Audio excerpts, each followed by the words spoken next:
O segundo livro dos Reis, capítulo 9.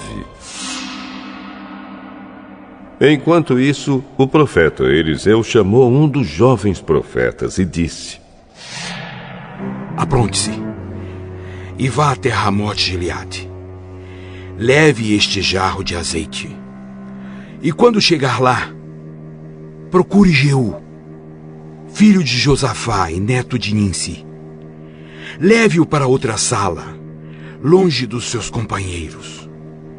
Aí, derrame azeite na cabeça dele e diga: O Senhor Deus anuncia que o está ungindo para ser rei de Israel. Depois, saia de lá o mais depressa que puder. Então o jovem profeta foi até Ramote-Gileade e lá encontrou reunidos os oficiais do exército. Ele disse: Eu trouxe uma mensagem para o senhor. Com qual de nós você está falando? É com o senhor mesmo. Então os dois foram para uma sala e o jovem profeta derramou azeite na cabeça de Jeú e disse: O Senhor, o Deus de Israel, anuncia isto. Eu estou ungindo você para ser o rei do meu povo de Israel.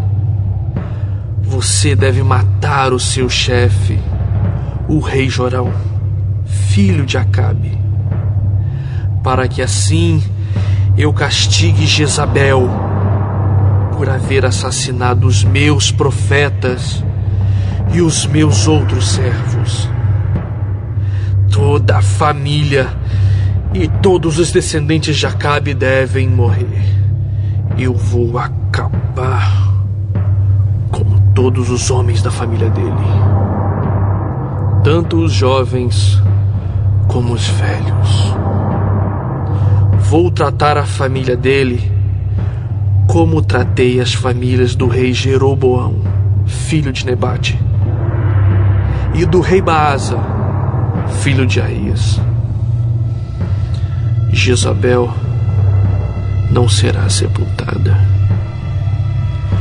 O seu corpo será comido pelos cachorros perto da cidade de Jezreel.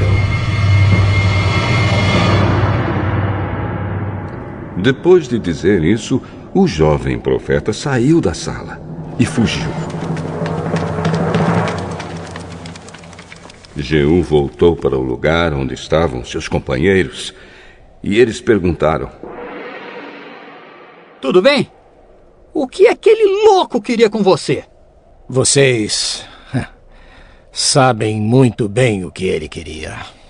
Não sabemos, não. Conte o que ele disse.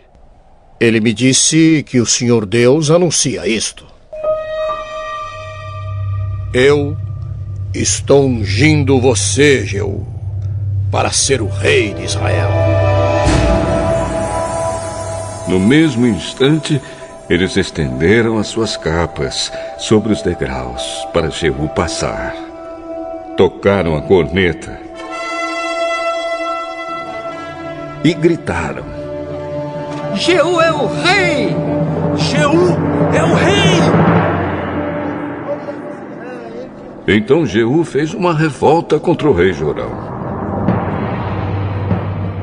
Jorão estava em Jezreel, tratando dos ferimentos que havia recebido em Ramote-Gileade, na batalha contra o rei Hazael da Síria. Por isso Jeú disse aos seus colegas oficiais: Se vocês estão do meu lado, não deixem que ninguém saia escondido de Ramote-Gileade para ir avisar os moradores de Jezreel. Então subiu no seu carro de guerra e saiu para Jezreel. Jorão ainda não tinha sarado, e o rei Acasias de Judá se encontrava ali fazendo-lhe uma visita. Um guarda que estava na torre de vigia de Jezreel viu Jeú e os seus soldados chegando e gritou: Ei, vejo alguns homens chegando a cavalo. Aí Jorão disse: Mande um homem a cavalo para descobrir se são amigos ou inimigos.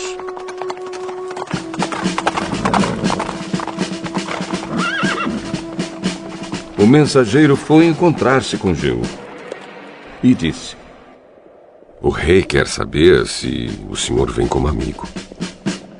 Isso não é da sua conta. Passe para trás de mim. O guarda que estava na torre de vigia contou que o mensageiro havia se encontrado com o grupo, porém não estava voltando. Outro mensageiro foi mandado.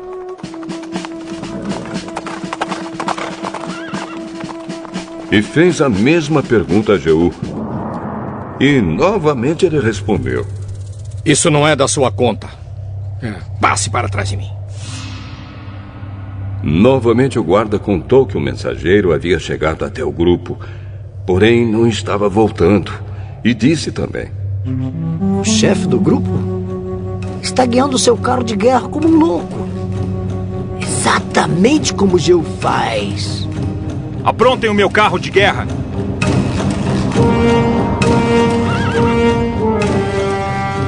O carro foi preparado, e então ele e o rei Acasias saíram, cada um no seu carro, para ir ao encontro de Jeú.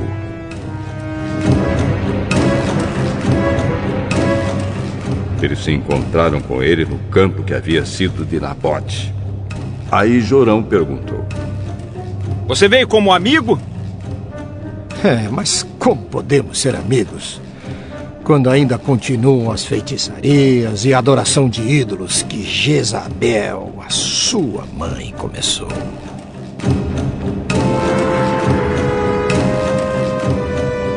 Então Jorão virou seu carro e fugiu, gritando para Acasias: É uma traição, Acasias! Mas Jeú puxou a corda do seu arco com toda a força e atirou uma flecha que feriu Jorão nas costas. A flecha atravessou o coração e ele caiu morto no seu carro de guerra. Aí Jeú disse a Bidkar, o seu ajudante: Pegue o corpo dele e jogue no campo, que era de Nabote. Lembre que, quando nós dois estávamos juntos andando a cavalo atrás de Acabe, pai de Jorão, o Senhor Deus disse estas palavras contra Acabe: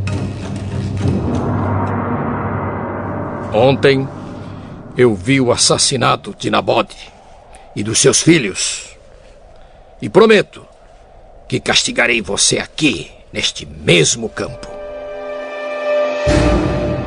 E Jeú ordenou ao seu ajudante: Pegue o corpo de Jorão e jogue no campo que era de Nabote, para que assim seja cumprida a promessa de Deus, o Senhor.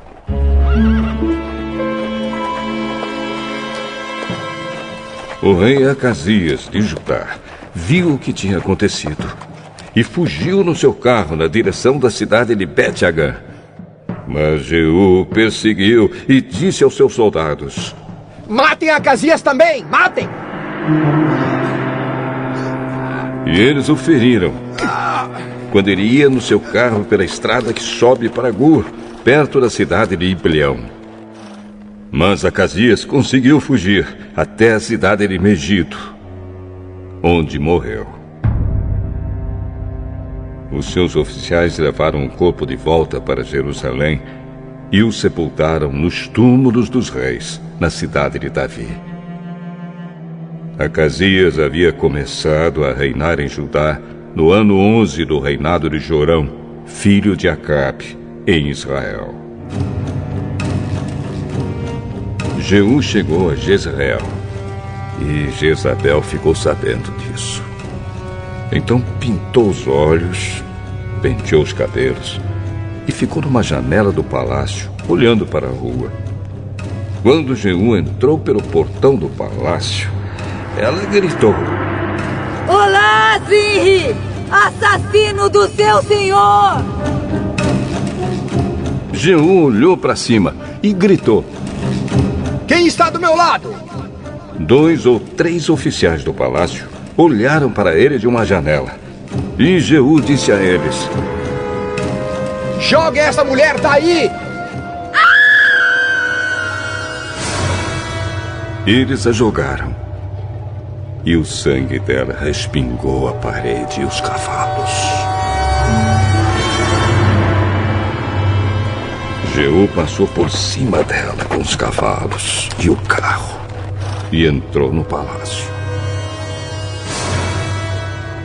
E depois que comeu e bebeu, disse: Peguem aquela maldita e a sepultem.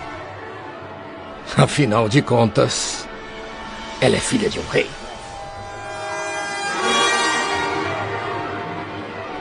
Mas os homens que saíram para sepultá-la só encontraram a caveira e os ossos das mãos e pés. Então eles voltaram, contaram a Jeú, e este disse: Foi isto que o Senhor Deus disse que ia acontecer quando falou por meio do seu servo Elias, da cidade de Ismé. Os cachorros comerão o corpo de Jezabel, perto da cidade de Jezreel. Os seus restos serão espalhados ali como esterco. E assim ninguém poderá dizer: esta era Jezabel.